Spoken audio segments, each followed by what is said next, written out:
This episode is being brought to you by Berkshire Hathaway Home Services Alaska Realty.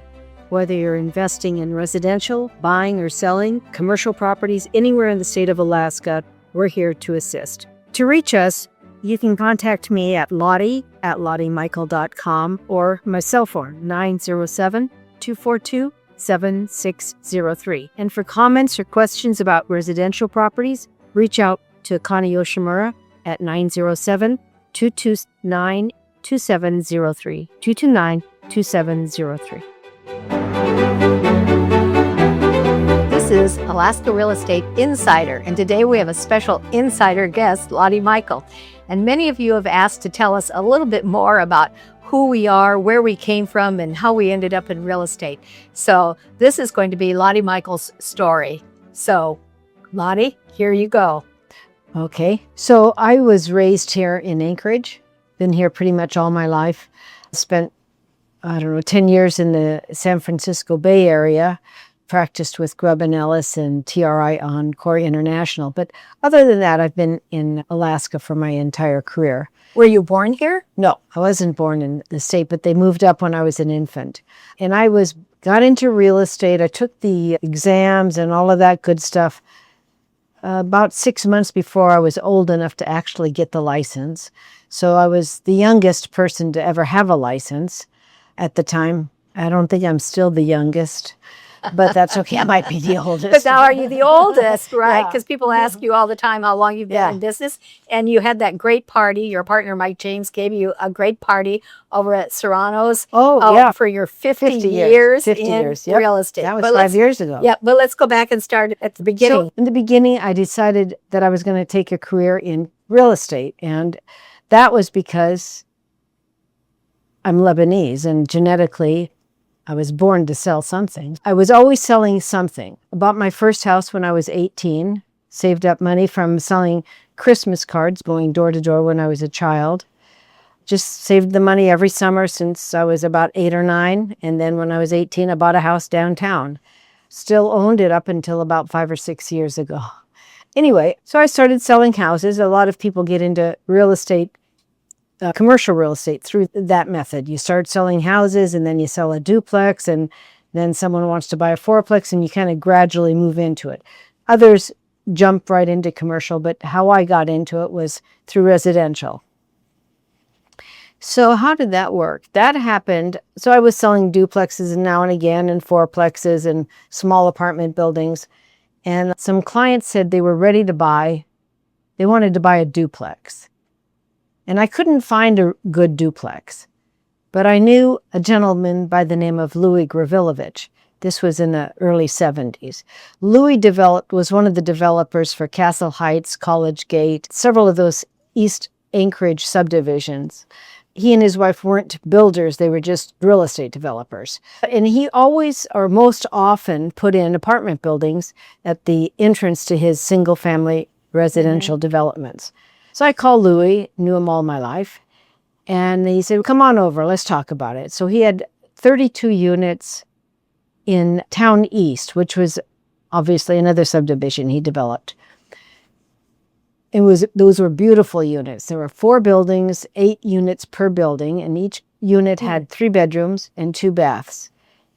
Those units still exist. Yes. They were ideal for condo conversion, but that concept wasn't in my repertoire. That wasn't on my radar. So those were nice looking units. So I called my clients and said, I can't find a duplex, but I can find a 32 unit building. So we looked at that and they bought it. And I did all the paperwork and did all the math, and I was comfortable with that. But then the more I thought about it, after closing, I started getting nervous for them. So then I started educating myself through National Association of Realtors on commercial real estate, valuation, methodologies for valuing properties. And then I was comfortable. Okay, I did a good job. They came out okay. And I sold it for them several years later. No, they did very good. I just needed to assure myself. But that's really when I decided I wanted to pursue commercial exclusively. So that was a CCIM education. And what does CCIM stand for? And isn't that your sort of entry card for everyone going into commercial? Yes. Yeah. It's a certified commercial investment member. It's through the National Association of Realtors. National retailers, national companies, they all know and appreciate what the CCIM designation is. That was my entry into it. And then I've always done a lot of other things. And why I like commercial real estate is to me, it's a little bit more challenging than residential. I enjoy my clients. I enjoy working with my clients. They learn something from me, and I certainly learn something from them. It's afforded me a lot of travel, both throughout Alaska. I head up the commercial division but also throughout the state. I've had clients ask me to travel outside of Alaska and look at different markets for them, weigh in on opinions for locations and the strength of different markets. So I know every once in a while, or annually, you go to Las Vegas for some sort of retail event. I do a lot of, because I take my career seriously, I do a lot of education and I work hard at being current on events. The conference you're talking about is in Las Vegas. It's a conference designed for retailers and all things real estate related. So I'll go there and meet national tenants that I represent. I meet with them, their designers, their attorneys, their brokers. We talk about site selection for where they're moving into. We talk about site selections for where they're relocating different stores or different offices. Yep, that's an annual thing. That's one of the largest conferences in Las Vegas. I think it's second only to the software. Software, I think it's. So I think the other interesting thing is your relationship with Berkshire Hathaway. Okay. How that came about was Connie and I go way back. Go way, way back. When did you buy your first stock? And why did you buy your first stock? That's what I want you to talk about. Because Just that's Berkshire the Hathaway. beginning. That's the beginning. I bought my first share of Berkshire Hathaway stock in about 2000, maybe 99. And I like to get up early. I'm a morning person. So I'd get up early, turn on the financial news and kind of have that blaring at me while I'm getting ready for work. And once or twice a year, they would interview Warren Buffett. And I just thought, wow, that guy really knows what's going on. So then I did 2 minutes of research on him and decided I needed to buy some of his stock, Berkshire Hathaway. So I've been going to those meetings maybe 15 years. Yeah, I get a lot out of those shareholder meetings. Now you can talk about us. I think it was in the 70s. I was president of the MLS, Multiple Listing Service, had my own brokerage, 3 different offices. I'm not a good manager of brokers. My hat's off to you, Connie. I don't know if I am either or not. And we had a speaker for one weekly meeting. I thought there was benefit in weekly meetings. We always had them before. We always had them while I was president. I think they had them up until 4 or 5 years ago. I don't know. But anyway, Connie was the guest speaker that day. And because I wasn't in her market and she wasn't in my market, we could just look at each other and say, wow, that person's got it going on. And I looked at Connie and I thought, she knows what she's doing. And every once in a while, our paths would cross over the years. And then maybe 10 or 15 years ago, I don't know, some time ago, Connie called me. We're not personal friends. We are now, but we weren't then. And said, I'm thinking about moving my brokerage firm into a national franchise. You want in? I said, I don't know if I want in, but I'll do the research with you and to determine. So that's when we went to Seattle. Yep, and I talked to a couple of different franchisees or franchisors, and we both said, no, those aren't it. And then a couple of years later, Connie called and said, I've got Berkshire Hathaway.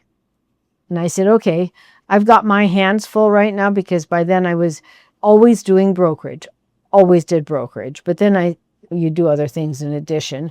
So I had all of this other stuff. I said, I can't go in on ownership, but I would love to be involved. So that's when she said, okay, you do the commercial end, I'll do the residential end. We want to take a quick moment to thank Berkshire Hathaway Home Services Alaska Realty for supporting this episode. One of the things we appreciate about our team is that our agents do far more than open a door. We help clients understand neighborhoods, evaluate investment opportunities, navigate commercial leases, prepare homes for sale, and make smart long-term real estate decisions. Whether you're a first-time home buyer or a growing business looking for office space, or a national or international Fortune 500 company exploring opportunities in Alaska, we're here to facilitate and help you. Visit Berkshire Hathaway Home Services AlaskaRealty.com to connect with Lottie Michael at 907-242-7603 or Connie Yoshimura at 907-229-2703. But I just have a great deal of respect for Berkshire Hathaway as a company and what they stand for. And then, of course, a great deal of respect for what Connie Yoshimura has done and how she conducts business.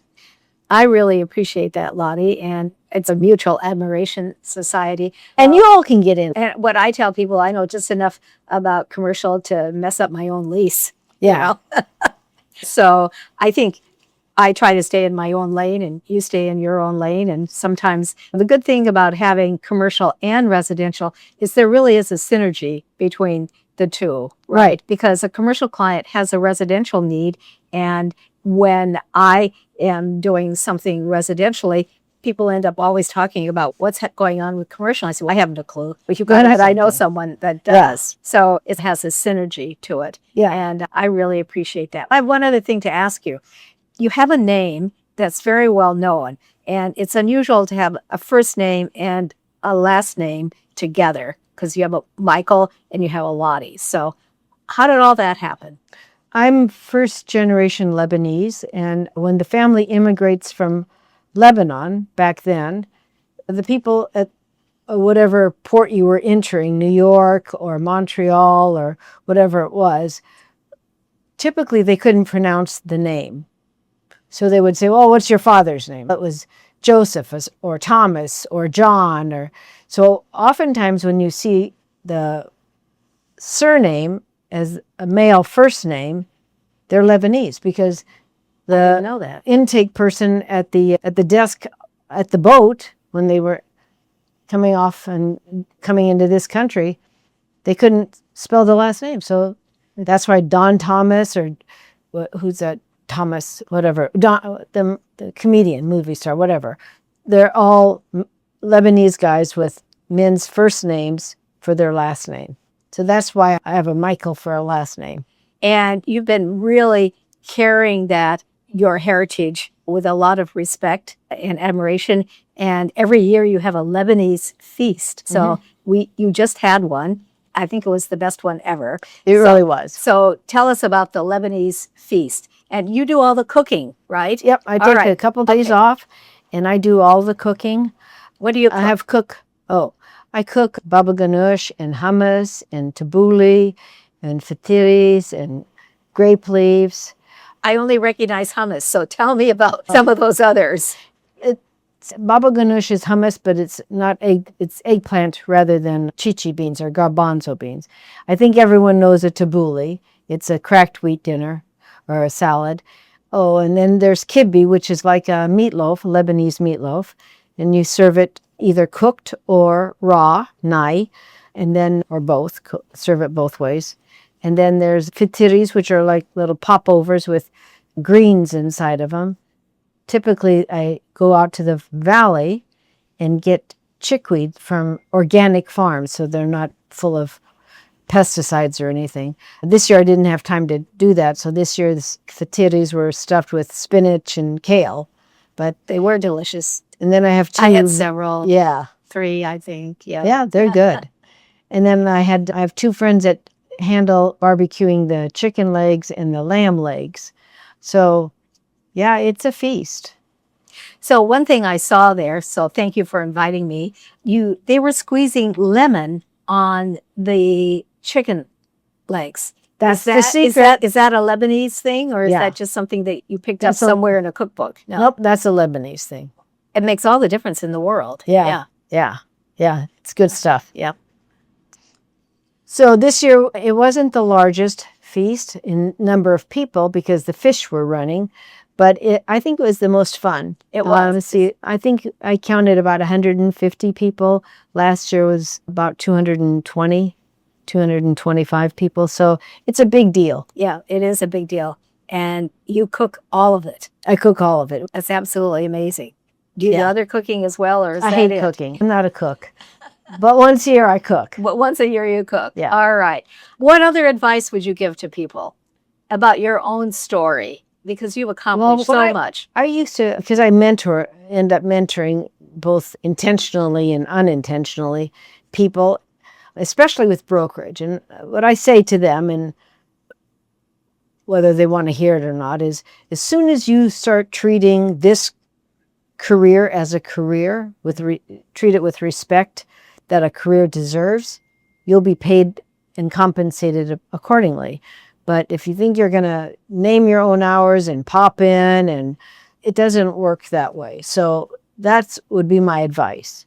And if you have a passion for it, you'll do well. And if you don't have a passion, you won't. And for someone that's just contemplating starting out in commercial real estate or residential, if working on a commission is daunting, you might think of trying to affiliate with someone as an assistant. You'd have to work out terms and all of that stuff with whoever that person is, but that might be a good way to enter. And it might be exactly what you love because it gives you a flavor of real estate, but with the surety of a paycheck every couple weeks. So you read a lot online about all the executives, all the worldwide executives getting up at 5 o'clock in the morning. And you said you were an early riser. Yes. So do you get up at 5 o'clock? No, I get up at 4:30. Okay. I get up at Because you have to beat everyone else, right? Well, I have to get up at 4:30 because I like to do a lot of things before I get to the office. When I get to the office, I like to stay focused on brokerage. I like to think about brokerage. I like to think about my clients. So that means I have to get to the gym before I get here. I have to walk the dog before I get here. I have to organize the house so I can leave. So mainly so I can come back at the end of the day and the house is organized. I have to deal with my own small portfolio. So I have to do a lot of things before I get here. To me, that makes sense. I don't think anything important happens after about 5 or 6 in the afternoon. Then it's just a fun time. Yeah. You're not, yeah. We can say we're going to receptions and all of that, and it's good for business, but that hasn't been my experience. I think a lot of people enter into real estate thinking, oh, they're going to make a couple $100,000 a year and it's going to be really easy. And I'm an independent contractor. I can come and go as I please. And the first thing that I tell someone when they're starting to talk like that, do you know someone that makes a couple $100,000 a year? And do you think they only work 20 or 30 hours a week?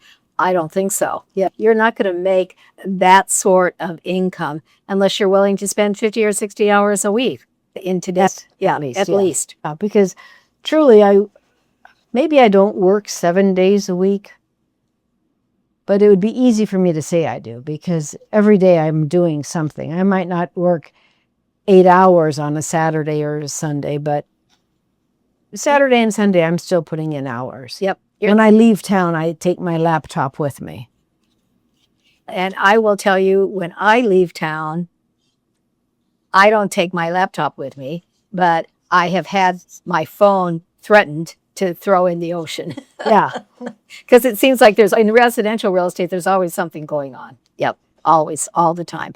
So I just received a call. This is interesting. Someone was calling off of a sign. And I worked with this particular investor in the past. Actually, I worked with this investor's partner. And then they split, so then I kept my investor. And they're just hoping to find something by just watching for a sign to pop up on a building. That's really not a good strategy for investing. What I would encourage you to do if you are interested in real estate, probably residential or commercial, but absolutely commercial, is to find someone that you can communicate with, that hears what you're saying, understands your needs, and let that person go to work for you. Because if what you're doing is driving around looking at yard signs, It's too late. it's too late, and it's just not a real good strategy. When you need brain surgery, you don't drive around looking for a building that has a brain surgeon in it with a good looking sign. You're asking questions, you're meeting people, you're getting referrals. It might make more sense if you're an investor to choose your broker of choice and let that person find what you need. On that note, that's an insider story. Yeah. An insider It just recommendation, happened. So right? that's- Yeah. So, Lottie, thank you very much for sharing your story. And that Lebanese feast was terrific. Thank Thanks. you. In honor of your heritage, really. There you That's go. what you do. All right. Yeah, it is. Thank you. Hello, everyone. This is a little bit of an extra that we're going to do at the end of every podcast. We're going to interview one of our Berkshire Hathaway Home Services Alaska Realty who's just completed a transaction. And so we're here today with Brittany Moses in her very, very nice office. I love your office. It looks really great. Thank you. How long have you been in real estate? 11 years. 11 years. So you know a lot, right? I do. Yeah. How did you end up, or how did you come to acquire this listing opportunity? Yes, I had just closed on another multifamily property, and it was a difficult transaction, but very challenging, and it was wonderful experience actually. And so they referred me to a family member for another multifamily transaction, and I was not the first agent, so I came into an aging property that had already been on the MLS and got it sold. So I'm wondering if because you have these multifamily opportunities, didn't you tell me at one point in time that you have an accounting background? I do. Yes. Yes, I have an accounting background. It seems like another lifetime, but yes, I did accounting. Okay. Well, and you graduated here at UAA. I didn't fully graduate at UAA. I actually graduated at University of Phoenix. So I did a hybrid. So half UAA, half University of Phoenix. Do you think having that accounting background helps you in real estate? Definitely. It allows me to understand the numbers behind these transactions, and it really helps me in a lot of deals, actually. What was the most difficult part of the transaction? Gaining the seller's trust. And because they were very weary, and they didn't think that we were all on the same team. So coming to that and getting them to understand we're in this together. I'm here for you. I'm here for to make sure that everything works out in your favor and everyone walks away happy. And that's what we did. All right. So is this the second or third or fourth or fifth multifamily property that you sold? Yeah, it's probably the fifth, actually. Yes. Yeah. Mm-hmm. So tell us about fourplexes in today's market. There aren't any new fourplexes, are they? Most of them are older. Most of them are older. Yeah, especially in Anchorage. You'll see them out in Wasilla, but in Anchorage, it's definitely an aging product. So what are some of the challenges with an aging product like that? Repairs, inspections. Mm-hmm. And a lot of things are coming up on those inspections that they're big ticket items. Who pays for some of those issues, I guess? Does it usually come, that's the negotiating part, right? That's definitely the negotiating part. Yeah. What's your negotiating theory? Do you have a protocol that you follow? Do you have... Not necessarily. It's more so picking and choosing the battle, right?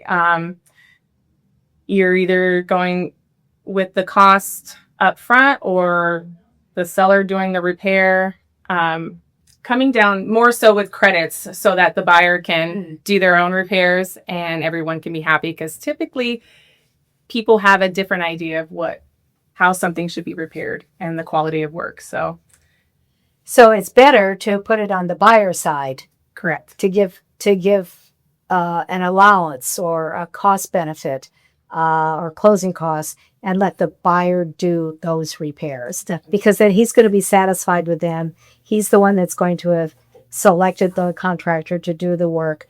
And so the liability then is really off of the seller. Correct. Yeah.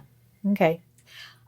We've just had a very similar situation like that in an older resale property. But the question I think that is most important, do you recommend that a seller get a home inspection or a property inspection prior to putting the property on the market or after? That depends on the property, but Okay. I think it's helpful if the seller is aware that there's items that could pop up and they're willing to get it done. But then it also can give this, if the seller's not going to do it, they can disclose it and then price it accordingly. Mm-hmm. So Okay. that's where that helps. All right. Well, that's Brittany Moses, and who sold 5 multifamily properties in the last couple of years. Yes, for sure. And what helps her a lot is her accounting background. So if you have a multifamily property that hasn't sold, right, you should call Brittany because she can get the job done. Thank you. Thank you, Con. All right.